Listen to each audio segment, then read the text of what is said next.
What's up, guys? It's Eventon here. Now, this is my part 3 of the series as it pertains to doing hauling fits for all of the empires as of the Nullification and Warp Core Stabilization update. So there's these new modules that help you nullify in warp bubbles as well as increase your warp core stability in the low slot. So they made some changes, and so I wanted to make some fits with the updated changes. And also, a lot of these ships just in general had like when I would go on like Eve Workbench, there was a huge lack of just fits in general. Like I would go on Eve Workbench and some of these ships only had like 4 or 5 fits in the last 2 years uploaded to Eve Workbench. So that's why I'm going to be uploading all of these to Eve Workbench. Eventually, it does take a bit of time and effort, but I will be uploading these. So if you guys do use Eve Workbench a lot, you guys will find these fits. 2 things I want to say before I like jump into the fits and we start really going is the first thing is these are just my personal recommendations. I'm not saying I know everything there's to know about each of these ships and hauling in general and all that stuff. I did get some very good feedback on some of my fits the last couple of videos, and I did make some adjustments on the fly. So that means the videos are different compared, like the things I'm discussing in the video or a certain module might be different than like in the fits, but the fits are being updated as I see are the best ones that are going to be used currently. So that's why I say, hey, these fits are completely cookie cutter, because some people value warp speed over align time over cargo space versus tank. Like everyone has their personal preferences and their personal hauling styles. So that's why I'm saying these fits aren't cookie cutter. And sometimes I'll put some alternative modules you guys can fit in the cargo in some of these fits. So, and the second thing is that I'm talking about the Gallente ships today, as you guys can tell by the title. And if you didn't know, the Gallente have the largest, they're kind of more as the industrial hauling empire. So they actually have 7 ships, 5 of them being the T2 and 2 being the T2 version. So I'm going to be going a little bit of double time on this video because I do not want this one to be incredibly long. So I'll be covering fits for each of these haulers. Both for Alpha and Omega. Some of them, you might not even need an Alpha or Omega. I'll kind of go in depth as to why on some of these fits. But the first one is the tried and true Nereus. Nereus? I don't know, however you want to pronounce it. This is we'll go over the Alpha fit first, which strangely enough, the Alpha fits are more tanky than the Omegas because the Alphas don't have the option of actually using the cloak trick and all that stuff, or just using a cloak in general. So like I've said before in my other videos, your best option is just to have don't hold a lot of cargo, which won't make you a gank target, or B, have so much tank it would take at least 2 tornadoes to take you down, which in this case, it would absolutely take at least 2 tornadoes for them to take you down. Here in the low slot, just make sure that as you're swapping out cargo expanders, or you need to haul less and less stuff, that you're swapping it out for damage controls, inertial stabilizers, maybe a warp core stabilizer, whichever one you feel is the most necessary for your haul. Second fit is the Omega version. So the cloak trick is pretty much your main tank. It's your main defense against anything and everything. So this fit is good for low sec, null sec, because we have the nullifier. You can even use this in high sec too. It doesn't really matter. So same thing here. You're going to use the compact Microwarpdrive to do the cloak trick. Use the nullifier if you are being caught in a bubble. And here, make sure you activate your Multispectrum shield hardeners. If I turn these off, with that much EHP, it's cutting it really, really close. I mean, there's actually a very high potential you could die from a tornado gank with that low of EHP, with like that low of EM resist. But if you turn both of these on, you should be able to survive. If you don't need to haul that much, the damage control should be more than enough to help you survive a tornado gank. So if you're not hauling, if you're hauling less than 13,000 M3, make sure you throw on a damage control, which will help you protect you from a tornado. And as you're transporting things and jumping through gates, you should be able to see the tornado right on the gate. That's where most of them hang out, is like literally right on the gate. So if you are jumping into, typically it's Jita, Udama, Sivala, like those are where most of the ganks happen. Most of the tornado ganks happen within about 2 or 3 jumps of Jita, and most of the actual like catalyst ganks, or some of the ones that require a lot of ships, happen in Udama and Sivala over there. So we'll go ahead and take a look at the Miasmos. I'm just going straight up on this list. So the Alpha version, again, is just max tank. This ship is the one that actually hauls ore. So this one, because these specialized ships actually don't actually have a cargo hold. I mean, they do, but they actually have a specialized like cargo bay just for that particular type of ore. And the only time you would use the Miasmos is for ore. So we can actually really crank up our align time as well as our tank. So with the 25,000 EHP, we're more than enough against a tornado gank. Even if we turn these off by mistake and we get volleyed by a tornado, we should be fine. But I just added these inertial stabilizers on here just to help decrease our align time to sub 2 seconds. Because if we have these off, it's up to 12, and that actually saves us a lot of time, especially if you're going a lot of jumps. The Omega fit, if you are hauling like a lot of ore, maybe you're hauling some compressed ore and there's a lot of it and your value is well over like 200, 300 million, you will become a target for a tornado or maybe some sort of a group of ships. So this one, again, you just want to do the cloak trick. And that's one thing I did like about a lot of these ships is you can cloak trick all of them except for the Iteron Mk V. I believe you can do it, but it's just, why would you do it? There's just other ships that are just better at going through low and nullsec if you're going to be doing like cloak tricking that often. Here in the Miasmos, we're just cloak tricking as usual. Down in low slots, this ship I noticed was like really hurting on CPU, and we needed to do a bit of shield tanking because by the time I put on just the compact Microwarpdrive, we were really low on power grid and there was like not enough room to add any tank. So I had to add both of these reactor controls down in the low to give us enough shield and multi-spectrum shield hardener in order to survive like a tornado volley. And that's typically what I'm doing with all these fits is like, if you're doing a warp cloak trick or not, like I want to make sure you guys are able to survive a volley from a tornado, which is on average anywhere between 11 to 13,000 damage, mostly focusing on your EM hole. So that's kind of like the main focus that I'm trying to do on all of these fits. So that is the Miasmos, and it's pretty much the same song and dance for all of these fits. The Epithal, there is no alpha fitting because if you are picking up PI, you're already an Omega account and you might as well just use the cloak and nullifier anyway. So this is the fit I came up with. So this one, you can cloak trick with this one. Strangely enough, I did have an alternative module in here for the burst jammer. So the Epithal is interesting because not only are you going from gate to gate, which is what all the haulers do, they go to gate or they go to gate to station, whatever it is. So the only time you're really in danger is on the gate or when you're like landing on a station or undocking. But the Epithal has like the weird not interaction, but like they have the weird role of like now they have to warp to a customs office and now they're sitting there alone and there's no one else there to really defend them. Like there's no gate guns, you're pretty far away from Concord, and so it's just another stop that it has to make that other haulers don't have to do, which is why I actually entertained the idea of a burst jammer. And in case you don't know, a burst jammer is something that will target all the ships within 17 kilometers. And if they're locking onto you and shooting you or scramming you, whatever it is, there is a chance that they can actually drop their lock on you, which will give you the chance to actually warp away.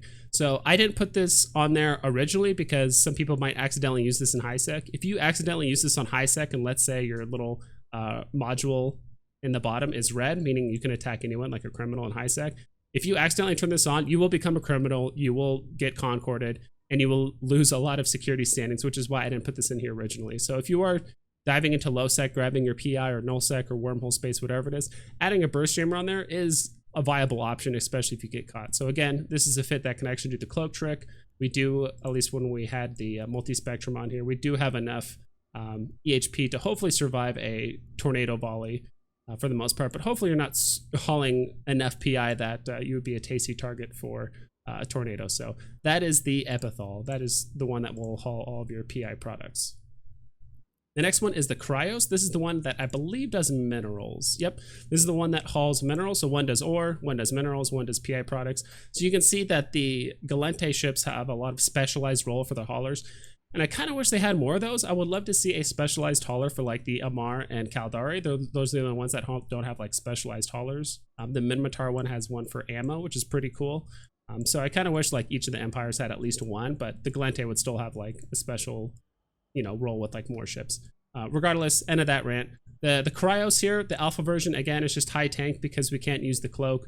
We just need to either not haul a lot of products or we're not a target, or we need to really increase our overall EHP in order to make us, and at this level of EHP, it would take at least a couple tornadoes or at least a handful of catalysts to really take us down. And of course, we're using the Shield EM Amplifier just to increase our EM. Most tornadoes are going to be using the ammo type that will target your EM hole like every single time. At least that's kind of what I've learned and what I did personally to take down a lot of haulers. So that is the alpha version. The Omega Kryos, again, we're just doing the cloak trick here. I had to do the same thing here. Down in low slots, I had to add 2 reactor controls to even add enough shield extender so that we can survive tornado volley. In that instance, because honestly, when you're in high sec, that's really your only threat. Maybe there's catalysts and stuff, but in high sec, legitimately, like your only threat when you're dying and you're hauling are tornadoes, which is why I try to make sure all of my fits could at least survive a volley, unless they're in some sort of like T2 fitted tornado with implants and all these like crazy damage bonuses, at that point there is a risk. But for the most part, all of these fits should be good against a tornado volley. So that is the Kryos.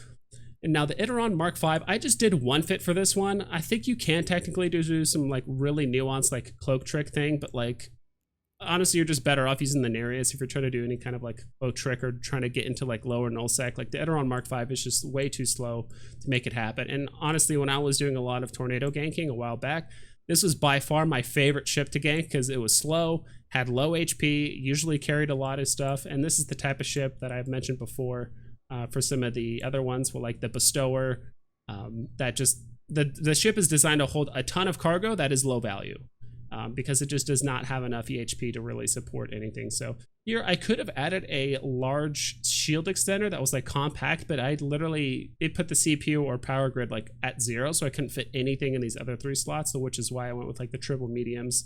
And it gives you enough room to where down here in the low slot, if you are removing these cargo expanders, like let's say you need less and less space, I'd replace it with the damage control first, then with the plate, and then the rest with the energized like membranes and stuff. So, and once you get to this point, like once you're at 16,000 M3, you're just better off probably using the Nereus at that point to do hauling instead of the Iteron Mk V. So that's just my personal recommendation, and this is how I would fit out my Iteron Mk V. So at this point, with 15 or 16,000 EHP, we should be able to survive a tornado. And here in the rig slots, like I said before, like if you're not hauling a lot of like heavy stuff, or I should say a lot of stuff with like a lot of size, let's say you only do some hauling like once a week, you're more than welcome to switch out the rig slots on pretty much any of these ships. Because if anything, all the rig slots on almost all these ships, mostly the Nereus and the Iteron, they have just cargo optimization. I just increased their cargo space, so you can actually T2 some of these. You can do warp speed if you want. If you want to add additional tank, you're more than welcome to. I'm not sure this type of stuff that you haul on a weekly basis or daily or monthly, whatever, how frequently you do it. It's going to really depend on you personally. If you have questions about that on like which rigs you should use, just let me know down in the comments below, and I'll be able to help you out. So we'll go ahead and jump over and look at some of the T2 fittings. All right, now we're going to look at the Viator, and a lot of people love this ship. I think a lot of the people that initially started EVE Online a long time ago, or even recently, they were told like, hey, what's the best hauling empire? A lot of people just said, do Gallente, because they have the most specialized haulers. As you saw earlier, they have one for minerals, one for PI, one for ore, one for all these like very niche roles that are really, really good. They can actually hold more than like your typical hauler because it's specialized, but that's all they can do. So there is that limiting factor.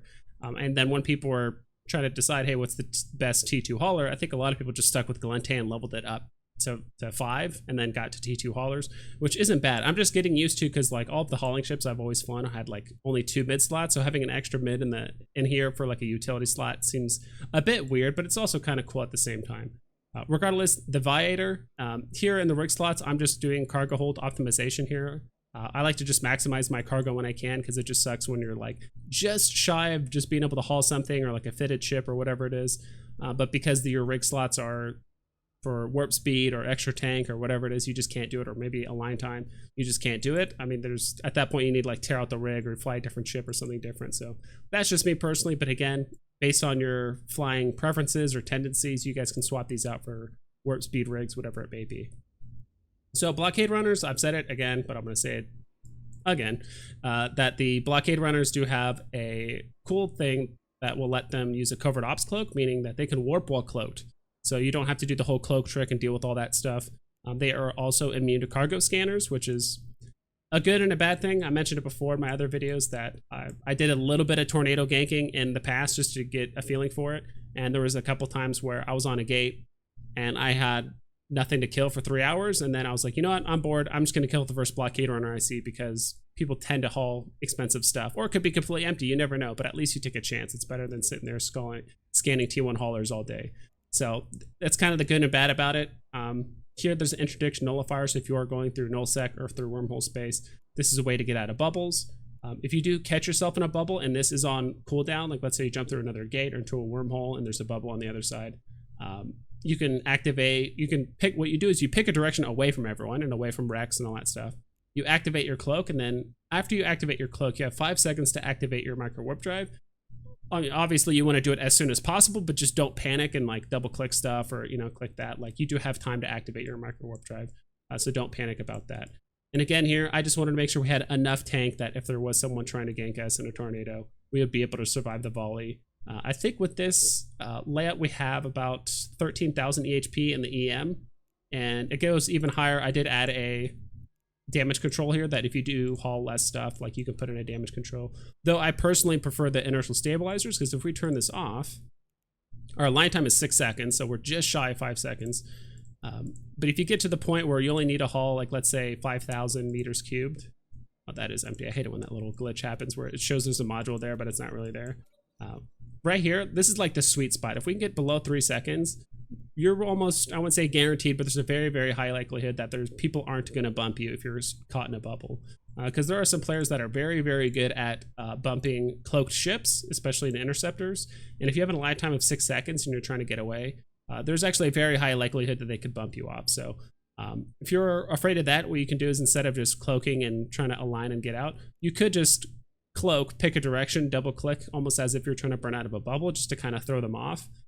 And then choose to warp later, because you can stay cloaked the whole time and warp as much as you want. That is the nice thing about the Covert Ops cloak. So I just have one fit for this, because this fit works for both high sec and low sec, as well as null and wormhole space. Like you have enough tank to survive a tornado. I think it's fine anywhere and everywhere. So that's why I ended up staying with that fit instead of having like a high, null, and low sec like I did with some of the other races.